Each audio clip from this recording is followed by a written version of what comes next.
Muito boa noite a todos, sejam bem-vindos aí a mais um Papo MedCode, nosso bate-papo semanal sobre algum tema médico relevante, onde eu, Dr. Áureo do Carmo Filho e Dr. Guilherme Almeida conversamos aí sobre algum tema interessante aí na nossa prática. E hoje vamos falar sobre um tema também muito importante para a saúde pública de um modo geral. Vamos falar hoje sobre tabagismo. Boa noite, meu amigo. Boa noite, Áureo. Hoje a gente vai falar sobre tabagismo, né? Um tema super importante. Para começar aqui, eu queria lembrar um professor que eu tive. O professor ele falou o seguinte: na minha opinião, você fazer um paciente seu parar de fumar é a melhor medida de saúde pública que um médico poderia fazer, né? E eu achei aquilo interessante. E confesso que lá no início lá da minha carreira, eu gastava sempre aí uns 5 minutos da minha consulta para falar sobre tabagismo com os pacientes que eram tabagistas.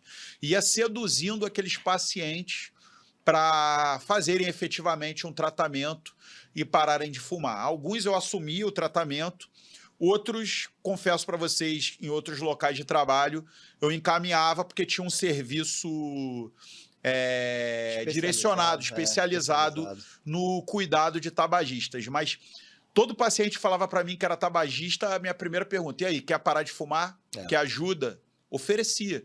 E vocês, se vocês passarem a fazer isso, vocês vão se surpreender com o número de pessoas que fumam e que gostariam de parar de fumar e só estavam precisando desse empurrãozinho que você pode dar. A gente tem assim uma coisa interessante, né, que eu observo ao longo dos anos aí, principalmente, obviamente, depois de médico, né, é que o tabagismo, ele, por exemplo, na década de 70 e 80, era considerado uma virtude, vamos dizer assim, né? Era chique o sujeito fumar, Na né? tua turma, por exemplo, de faculdade, muita Aí gente já, fumava? aí já é mais para cá, não. Não. Aí o que a gente viu era isso mesmo, o tabagismo caiu, né?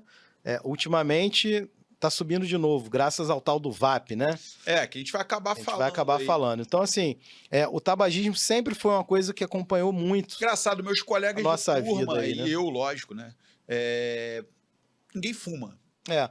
Não, Os meus colegas mais próximos, né. entre os meus colegas tem ainda poucos fumantes, pouquíssimos fumantes, e eu acho que isso também foi uma influência também dos hábitos de uma maneira Eu tô geral, né? falando isso do núcleo médico, né. É, Eu tô usando nenhum como deveria referência. fumar, né, mas a gente vê que tem colegas que fumam. Mas, assim, a sociedade de um modo geral, né, a sociedade lá na década de 80, por exemplo, era muito mais comum você Mas ver eu vou te fumante. falar, Áureo, eu tenho bastante contato com população de comunidades e população com rendas menores e jovens, principalmente. E, cara, é assustadora Não, a muitos. quantidade de fumantes, assim. Tem muitos tabagistas, Somente mas assim, jovens, tá? mas a vida do tabagista hoje está cada vez mais difícil. Ele não pode fumar no shopping, por exemplo. Ele Isso não vai pode dificultar. fumar em nenhum hospital, né? Nenhum prédio Mas fechado. você concorda comigo que essa coisa do tabagismo, do ponto de vista histórico, ele era glamourizado, sobretudo no cinema, Sem dúvida. com aqueles caras do Velho Oeste, Clint Eastwood, Isso. As propagandas do James Marlboro, né? Dean, propagandas do Marlboro, aquelas mulheres Hollywood. que tinham aquelas pintinhas aqui na ponta do lábio e Fumavam fumando com, com aquela com uma cigarreira, né? piteira, Piteira, cigarreira, né?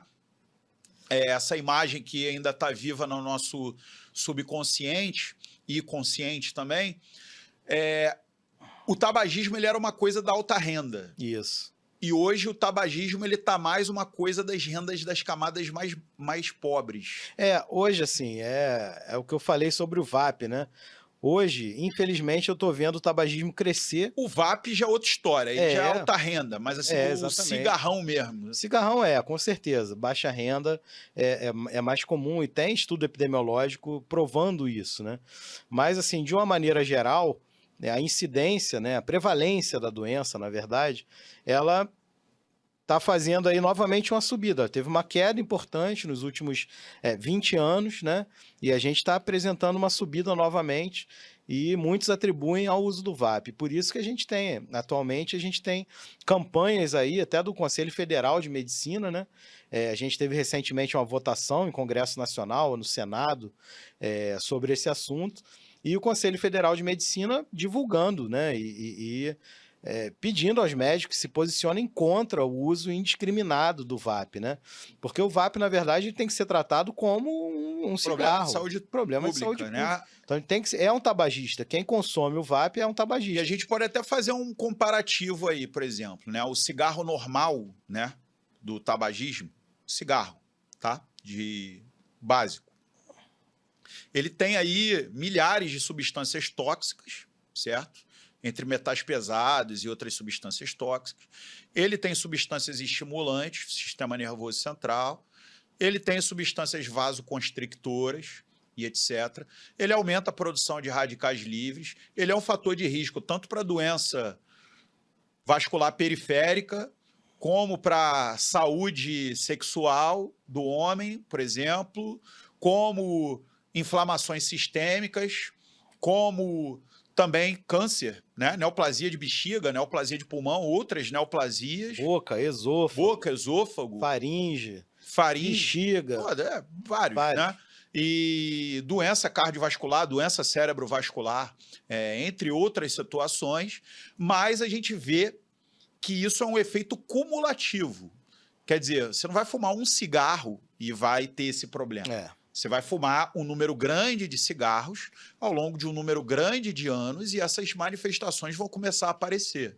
Então tem aí o 20 maços ano como um dos possíveis cortes, né? Quer dizer, o indivíduo fuma um maço por 10 anos, ele vai ter aí 20 maços anos. Enfisema, doença DPOC e etc, né?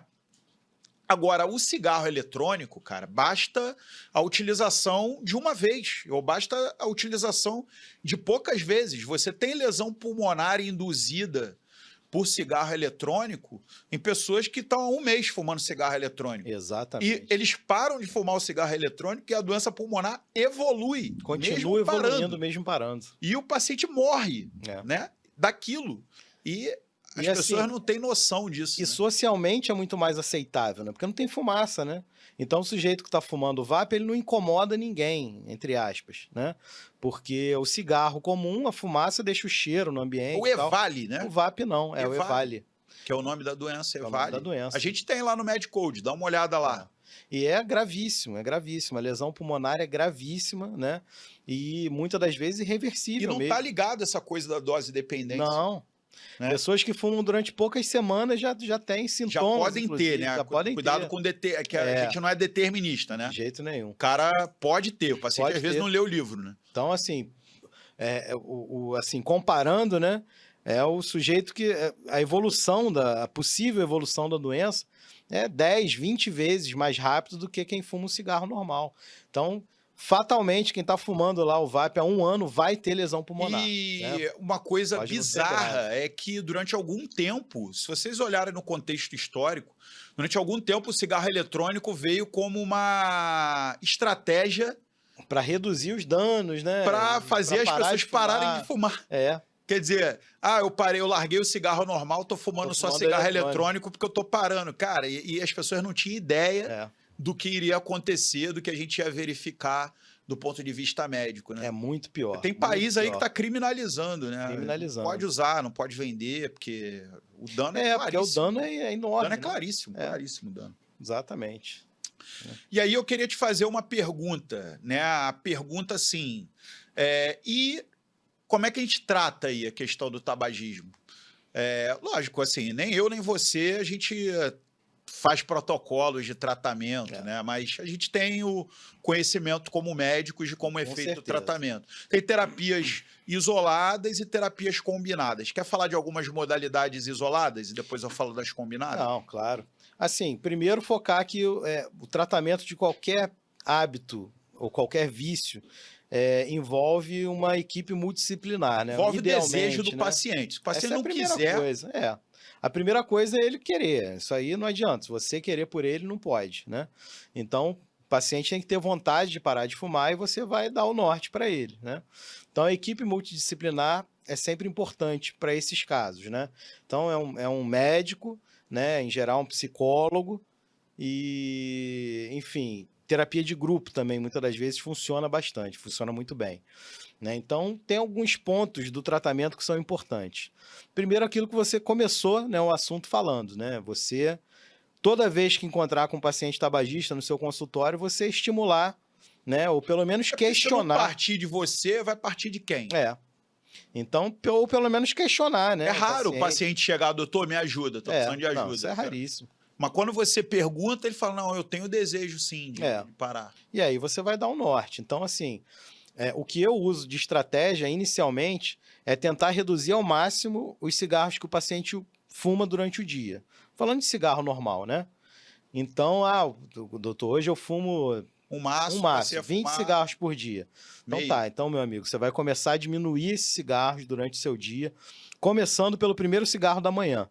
Tenta fumar o primeiro cigarro da manhã o mais tarde que você conseguir, né? Por que isso? Porque vai pegar a nicotina sérica do paciente no nadir, né? Na parte mais baixa ali. Quanto mais baixo você jogar essa nicotina, esse nadir, né?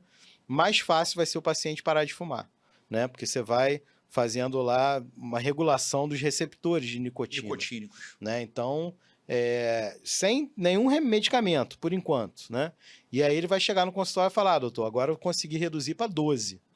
Não consigo baixar mais. Tentei, mas não consegui. Hoje eu consigo 12. E eu fumo o primeiro cigarro só 1 hora e meia depois que eu acordo.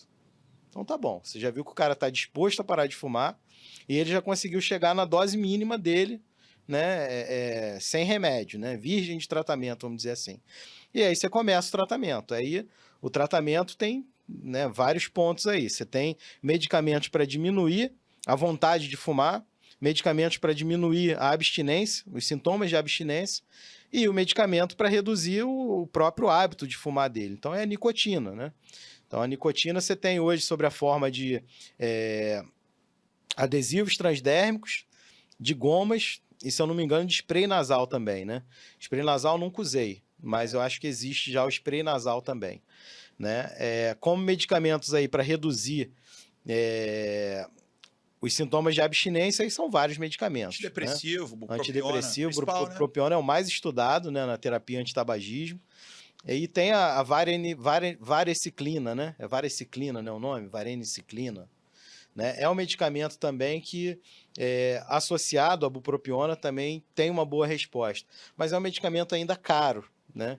E que está relacionado, em alguns casos, aí a ideação suicida. Sim. Né? Então, é um medicamento que eu, particularmente, não uso muito, não. Eu uso mais a bupropiona e a nicotina. Né? Aí a terapia de reposição de nicotina, você pode até combinar o adesivo com goma. Também. Né? O adesivo com pastilha. Tem a pastilha também. Tem a pastilha também. E adicionar a bupropiona, por exemplo. Isso. É o que eu mais uso, pelo menos, no consultório. Bupropiona com a nicotina.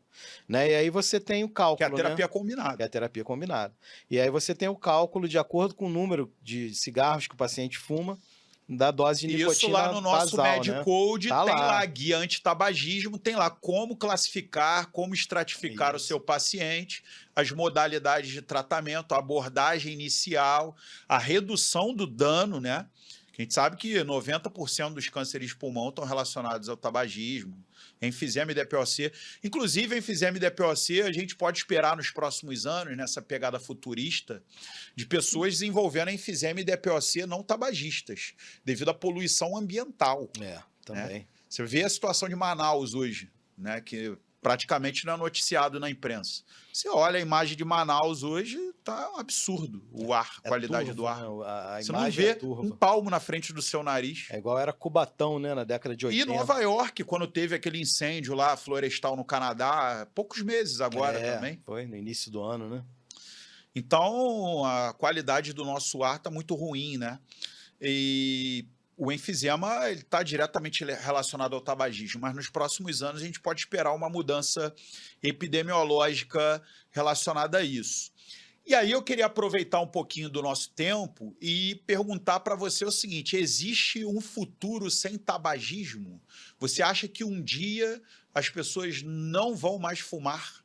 Estou falando de cigarros comuns e cigarros eletrônicos também. A gente não vai falar de maconha hoje, tá, gente? Maconha, haxixe, etc. Que a gente vai um dia fazer um papo Medcode especificamente sobre isso, né?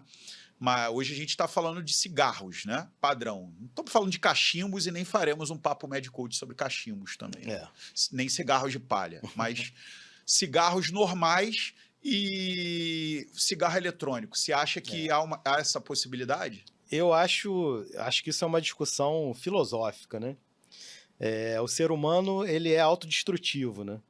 Então, eu acho que maus hábitos como esse, como sedentarismo, eu acho que nunca vão deixar de existir. Infelizmente, alcoolismo. Tabagismo. Então, acho que não vão deixar de existir. Eu acho que particularmente não, né? A prova a gente está vendo, é o que eu comecei também falando, né? A gente teve uma queda importante na prevalência de tabagismo no nosso país, e aí criaram o tal do cigarro eletrônico. E aí, subindo de novo aí a prevalência do tabagismo, e com um dispositivo que causa muito mais mal do que o cigarro. Eu acho que talvez o futuro seja muito mais segregacional, digamos assim. O cara que não quer fumar, ele vai ter o máximo possível do seu direito protegido. E o cara que quer fumar, cada vez mais vai ter ambientes mais limitados para fazer isso. Vai ser cada vez mais cerceado, né? Tanto que não é vendido, por exemplo... que era... Estou falando na cidade do Rio de Janeiro, né?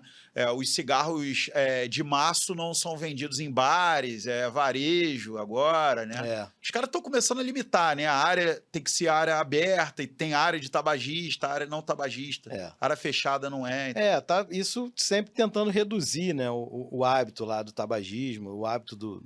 Né, o consumo lá de cigarro, mas aí criaram o tal de cigarro eletrônico. Então, assim, a sociedade vai sempre dar um jeito de se readaptar. E o cigarro eletrônico não vai ter jeito, amigo. Não. Isso aí não vai ter jeito. É zero, meu amigo, é zero. Esse aí não vai ter jeito. Se a gente tolera, entre aspas, né, um sujeito que parou de fumar, mas fuma um cigarro eventualmente e tal, a gente tolera. Russa, total. Agora, o VAP é uma tristeza. É uma tristeza. Bom, beleza. Bom, Áureo, hoje foi rapidinho, né? A gente falou sobre tabagismo, é mais direcionado mesmo aí a discussão do tema. A gente estimula, né, a todos os nossos colegas a conversar sobre tabagismo com os pacientes. A gente estimula vocês a consultarem nosso guia de tabagismo lá do seu aplicativo Medcode. E lógico, né, se sentirem confortáveis para tratar os seus pacientes, tem tudo lá direcionadinho para vocês, mas se não, encaminhem para um serviço especializado. Quer se despedir, Áureo? Satisfeito aí, meu amigo. Hoje a gente abordou tudo, né? Palavras finais aí só condenando aí o uso de VAP, né? Nada de cigarro eletrônico, não. Faz muito mais mal do que o cigarro comum. E poucas vezes, né? E poucas vezes. A gente ressalta isso. O uso pouco frequente já causa um mal danado. Inclusive pacientes tendo que ir para transplante de pulmão. Exatamente, coisa que a gente já não via há muito tempo. Aí o cara fala, não, mas eu fumo cigarro eletrônico tem 1 ano. Beleza, cara, você não vai fumar 5 anos, eu posso apostar nisso. Exatamente. 5 anos você não vai chegar. Infelizmente é isso mesmo. Bom, beleza, gente, um forte abraço e até a próxima.